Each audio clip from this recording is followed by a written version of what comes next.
momento de reorganización del orden mundial, en un punto en el que el multilateralismo atraviesa una crisis evidente, sabemos que Europa tiene que redefinirse y buscar un papel que le permita no perder su influencia a futuro o incluso, si me apuran, su integridad.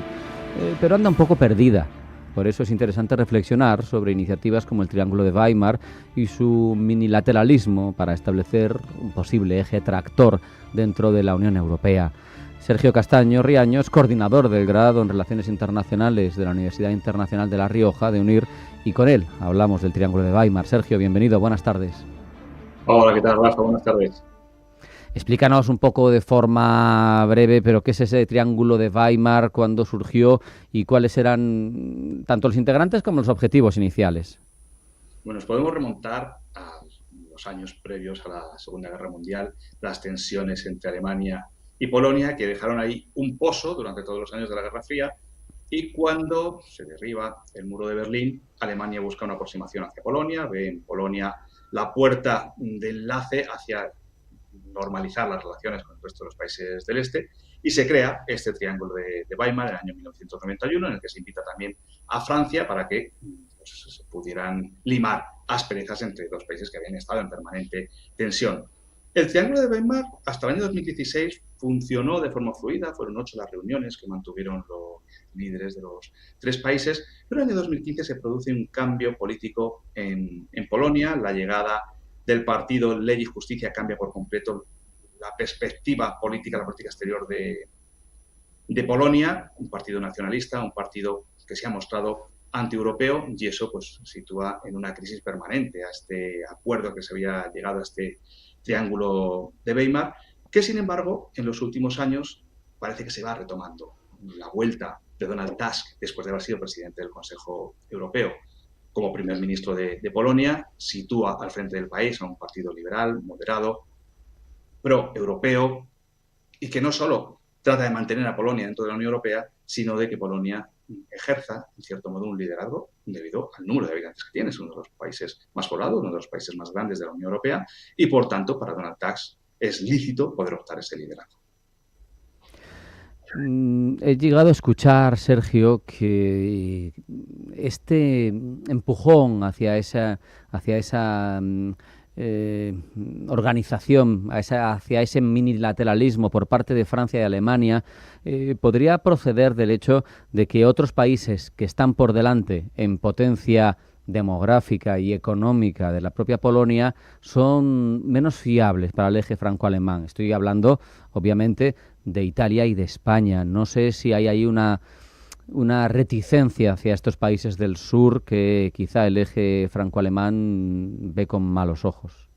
Pues las reticencias están, primero, en la inestabilidad política que han mostrado en los últimos 10 años tanto Italia como España. Cambios de gobierno en Italia permanente, con las últimas elecciones que agrupan a Fratelli d'Italia con Giorgia Meloni al frente del país, pero no hay que olvidarse del gobierno de coalición, Movimiento 5 Stelle, el periodo en el que Salvini actuó como ministro del Interior, que tomó decisiones muy criticadas dentro de la Unión Europea, y en España, un país que se había caracterizado durante décadas por el bipartidismo, llevamos también 10 años que no hay un gobierno con mayoría absoluta y, por tanto, un gobierno que pueda marcar una línea bien definida y clara para dar estabilidad a la Unión Europea. Sí que es cierto que entre el Partido Popular y el Partido Socialista, con respecto a la Unión Europea, no hay grandes diferencias, pero, por ejemplo, vemos cómo Pedro Sánchez ha viajado a China de forma frecuente en los últimos tiempos. Esa aproximación de España a China preocupa en la Unión Europea. También la posición que adoptó el gobierno de España durante la campaña electoral a las elecciones presidenciales en Estados Unidos, apoyando de forma directa primero a Joe Biden y posteriormente a Kamala Harris y criticando a Donald Trump, lo que puede generar asperezas en las relaciones de la Unión Europea con Estados Unidos. Y Polonia, con el cambio de gobierno que ha tenido en el último año, pues se presenta como un socio fiable, aunque tampoco hay que ver a Donald Tusk como un líder sólido y que vaya a permanecer en el poder durante mucho tiempo. Precisamente este fin de semana se celebran elecciones en Polonia y las fuerzas están muy divididas. Después de la primera vuelta en la que el candidato del partido de Tusk, de Plataforma Cívica, obtuvo el 31,36% de los votos, pero el representante de Ley y Justicia obtuvo el 29,54%. Por tanto, está todo muy igualado. Se han celebrado hace unos días, podemos decir, elecciones en Rumanía y ahí lo que hubo Sí. fue una alianza de todos los partidos que estaban en contra de la posición nacionalista para derrocarlo, y vamos a ver qué pasa en Polonia, pero esa estabilidad que buscan Francia y Alemania quizá no la vayan a encontrar en Polonia con un mandato largo y continuado de Donald Tusk. Mm. También me llamaba la atención un texto de Elcano en el que hablaba de que quizá otro atractivo que supone Polonia para Francia y Alemania es, al tenerla captada, vamos a decir, dentro de su zona de influencia, es evitar ahora que no tenemos al Reino Unido, que siempre fue la puerta de entrada de la influencia estadounidense dentro de decisiones importantes de la Unión Europea, pues que Polonia, que se sabe tan cerca de Rusia, que es tan proclive a pactar, sobre todo en cuestiones de armas, con Estados Unidos, porque le interesa, obviamente, pues para evitar que sea un poco esa puerta de entrada de ese topo, si me permites lo coloquial, de Estados Unidos dentro de la Unión Europea. Si lo tengo bien con las riendas cortas, pues está con nosotros y no ejerce influencia Estados Unidos sobre él. No sé cómo lo ves.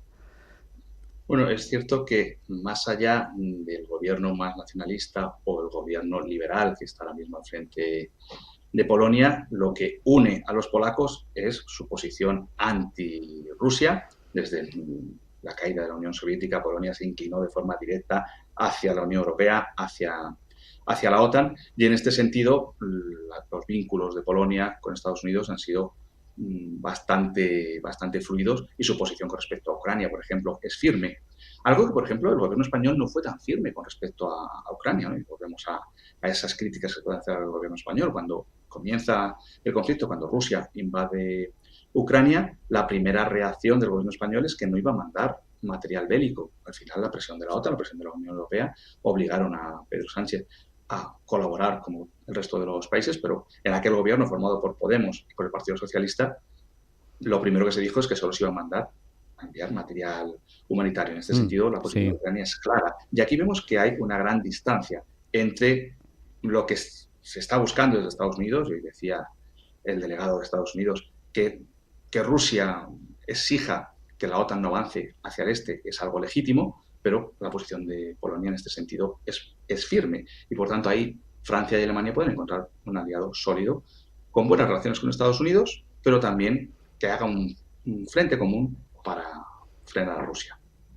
Sergio, escuchábamos a Ursula von der Leyen en la recepción de ese premio Carlomagno en Aquisgrán hablar pues de lo que tiene que hacer la Unión Europea, casi como una hoja de ruta, de esa autonomía, de ese poder propio para no depender de otros. Yo te pregunto, ¿puede ser ese triángulo de Weimar un motor para avanzar en la autonomía estratégica de la Unión en áreas, pues eso, como defensa, seguridad, o al final es otro elemento de perturbación en una Unión que ya de por sí es una jaula de grillos tomando decisiones? Es que es una jaula de grillos realmente. Y es cierto que durante los años en los que el eje franco-alemán, con Merkel y Sarkozy, por ejemplo, mantuvieron una posición de liderazgo, se cuestionaba poco. Bueno, tuvimos la crisis de Irak, ¿no?, en el año 2003, donde hay una clara división entre el eje franco-alemán y el británico-español que apoyó a Bush, pero a partir de ahí sí que hay un liderazgo claro de franceses y alemanes que ahora mismo no existe. Macron no ha conseguido mantener ese liderazgo, a pesar de que impulsa en el año 2017 la PESCO dentro de la defensa europea. Es uno de los principales defensores de esa independencia estratégica y en materia militar de la Unión Europea, pero vemos cómo hay grandes diferencias, hay divergencias a la hora de tomar decisiones, y este eje, si realmente pudiera liderar, porque claro, es verdad que son los países más poblados, junto con España e Italia, pero luego hay países económicamente importantes, como son Suecia, como los Países Bajos, Bélgica, que también tienen su parcela de poder y su capacidad de decisión. Debería haber una posición unánime. Es cierto que si hay 3 países que lideran y pueden empujar a que el resto pues adopte una posición común, pues bienvenido sea, pero lo veo complicado. Y el liderato de Polonia, a pesar de su peso demográfico, creo que todavía está muy lejos de convertirse en un verdadero referente dentro de la Unión Europea. Entonces casi te pido que te mojes, Sergio. ¿El Triángulo de Weimar, en tu opinión, se va a consolidar como un elemento de presión, de influencia a escala europea? ¿O será, no sé, más parecido al Grupo de Visegrado, que tiene más vaivenes, es más efímero, depende de quién está en el poder? ¿Cómo lo ves tú? No lo veo un grupo muy sólido. Además, porque más allá de la Unión Europea, ahora mismo en cuestiones de defensa también está Reino Unido. Reino Unido tiene mucha influencia, y aunque no sea ya un Estado miembro de la Unión Europea, tiene mucha influencia. Y luego hay otros países que también tienen peso a la hora de tomar decisiones. Por tanto, no veo que el Triángulo de Weimar pueda representar un nuevo liderazgo en la Unión Europea y que vaya a cambiar las cosas. La Unión Europea funciona de manera muy lenta y cada vez que se toman decisiones se necesitan grandes consensos que son complicados y el liderazgo pues, podría ayudar, pero no lo veo determinante. Veremos entonces cómo conseguimos mantener nuestro papel en el concierto internacional, pero queda analizado ese triángulo de Weimar. Sergio Castaño Riaño, coordinador del grado en Relaciones Internacionales de la Universidad Internacional de La Rioja. Ha sido un placer hablar contigo estos minutos. Muchas gracias. Igualmente, Rafa, muchísimas gracias.